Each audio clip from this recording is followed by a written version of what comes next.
вклучително високите температури си носат ризици, така и кога е работата, пред се работата на отворено во прашање. Денеска на оваа тема ќе зборувам со Маја Лосковска, експерт за безбедност и здравје при работа. Маја, добро утро. Добро утро, благодарам на поканата и голем поздрав до сите гледачи на Македонската радио телевизија.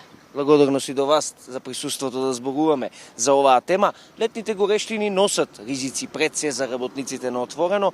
Кои се најчестите опасности со кои се соочуваат градежните работници, би рекол најмногу во овој период од годината? Токму така, високите температури, особено најавениот топлотен бран, предизвикува опасности кај градежните работници, кај земјоделците, бидејќи би додала и тие работат на отворено, работниците кои што работат на површински ископи за руди, значи во рударството.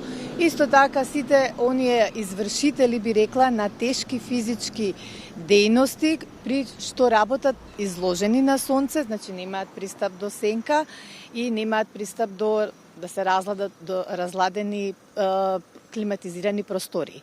Сите овие категории на работници се изложени на опасности. Најчести опасности се опасност од топлотен удар, опасност од топлотни грчеви, опасност од дехидратација, опасност од топлотен осип. И генерално за сите овие опасности заедничко е што предизвикуваат зголемување на телесната температура на човекот, каде што значи термометарот на човекот веќе се исклучува, не реагира. Тие доведуваат до конфузија, слабост, кога имаме осип, значи предизвикуваат чешање или алергија, црвенило на кожата, кога имаме топлотни грчеви, поради прекумерното потење се изфрлаат солите и предизвикуваат контракции, грчеви на мускулите. Сите овие опасности кои што ги наведов може да предизвикаат нарушување на концентрацијата на работникот, стрес и пред се состојба на поради заморот, тешко фокусирање на работите и оние кои што работат, би рекла, на опасни ризични работни места, значи може да дојде до пад на предмети или до едноставно колапс или пад на самиот работник. Многу е важно сите работници кои што работат на отворено, веднаш кога ќе ги приметат сите овие појави кои што ги наведов, да реагираат, значи да појдат до сенка или до просторија која што може да се разладат и секако да го информираат, тоа е најважно, својот претпоставен или одговорното лице за безбедност, за да може да му биде пружена соодветна помош. Што се Така, тоа ми беше следното прашање, што се преземани, односно што се обврзани работодавачите да направат, какви услови треба да им обезбедат на работниците при вакво време? Така. Значи, Законот за безбедност и здравје при работа во Република Македонија е донесен 2007 година. Согласно член 9 од Законот за безбедност и здравје, секој работодавач има законска обврска да обезбеди безбедна работна средина за работникот и да му пружи соодветна заштита согласно проценетите опасности и ризици на неговото работно место. Бидејќи ова безбедност е уредена, како што напоменав, во Законот за безбедност и здравје, можем да кажам дека безбедноста не е само уредена со Законот за безбедност и здравје, туку таа представува и уставна категорија.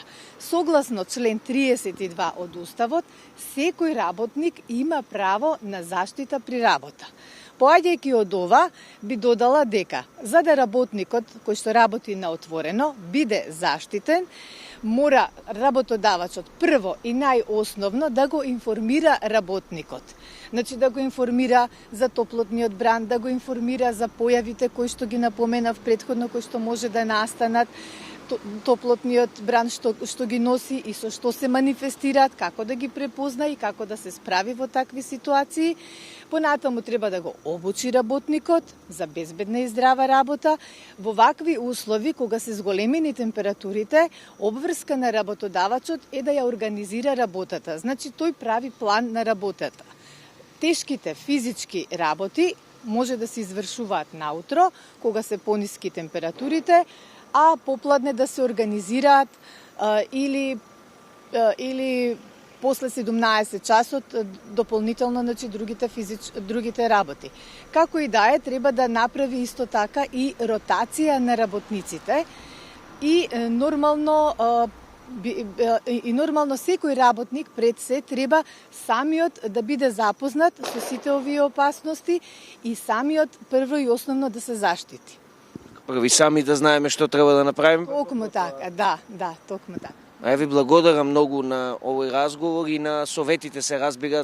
Веруваме дека ќе допрат до некого, бидејќи сега се наоѓаме во период кога е предизвик да се работи на отворено. Да, токму така, значи работата на отворено, како што напоменав, е предизвик, меѓутоа работодавачот е тој кој што треба да ја организира работата. Исто така би додала, кога ќе излезат препораките кои што ги дава Министерството за здравство во соработка со Институтот за јавно здравје, веднаш тие препораки треба да се имплементираат и исто така кон препораките се вклучува и Министерството за труд и социјална политика. Веднаш штом ќе излезат овие препораки, значи сите работодавачи треба да ги почитуваат. Нормално има контроли, има инспекции, инспекторите треба да се почесто на терен, би рекла, за да ја контролираат состојбата, дали навистина препораките и мерките се спроведуваат на терен и на тој начин би имале, значи, безбедни работни услови за сите работници. Маја, ви благодарам уште еднаш на разговорот и на гостување. Благодарам на поканата. Со Маја Лосковска, експерт за безбедност и здравје при работа, зборувавме за предизвиците, но и што е она што треба да го направат работодавците, но и самите работници, за да бидат заштитени при работење на екстремно високи температури.